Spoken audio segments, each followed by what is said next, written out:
Bihar civil court Hindi legal dictation गति 80 शब्द प्रति मिनट। स्टार्ट होगा 5 सेकेंड बाद।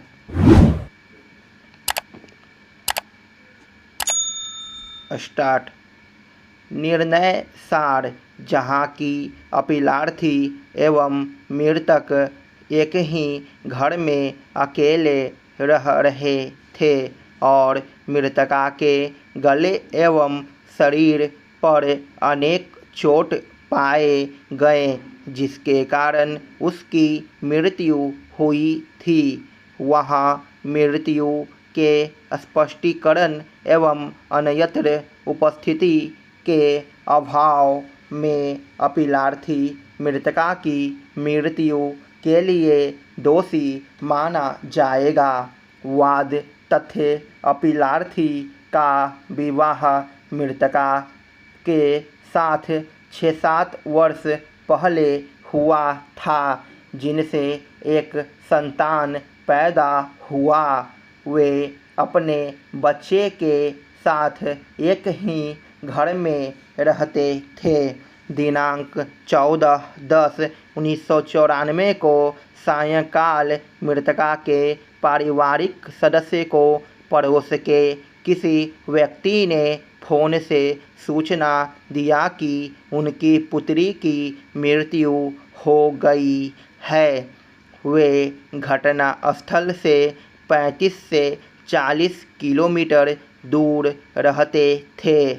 अतः वे अगले दिन 15/10/1994 को प्रातः 6 बजे घटना स्थल पर पहुँचे और घर के कमरे के बीच जमीन पर सफ़ेद चादर से ढका हुआ अपने पुत्री का शव पाए। उसी दिन प्रातः 7 बजे प्रथम सूचना रिपोर्ट दर्ज कराई गई।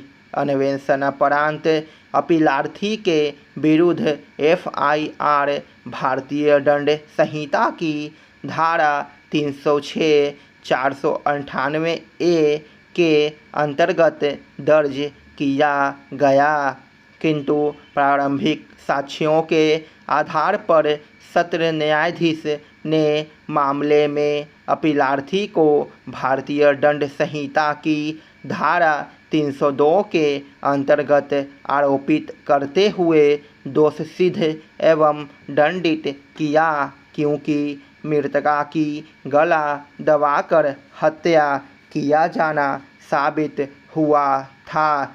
उच्च न्यायालय ने दंड की पुष्टि किया कि यह निष्कर्षित करते हुए कि मृतका की हत्या गले में फांसी लगाकर की गई।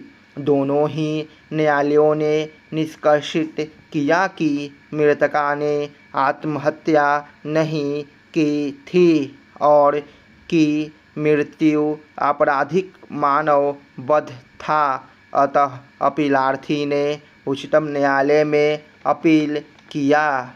निर्णय अभिलेख पर मौजूद साक्ष्यों से स्पष्ट है और इससे असहमत होने का कोई कारण नहीं है कि मृतका और अपीलार्थी अपने बच्चे के साथ एक ही घर में रहते थे और उनके बीच संबंध मधुर नहीं थे तथा यह कि घटना के 10 माह पूर्व से मृतका अपने माता पिता के घर पर रह रही थी और घटना से 1 माह पूर्व ही उसे उसके ससुर अपने घर लेकर आए थे।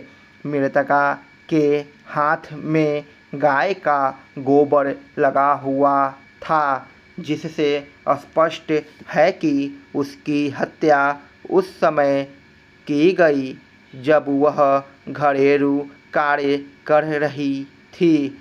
पोस्टमार्टम रिपोर्ट में पाया गया कि मृतक के शरीर पर अनेक चोट थे, जो दर्शित करता है कि आखिरी वक्त में उसने संघर्ष किया था, इसीलिए यह धारणा गलत साबित होती है कि उसने आत्महत्या की थी।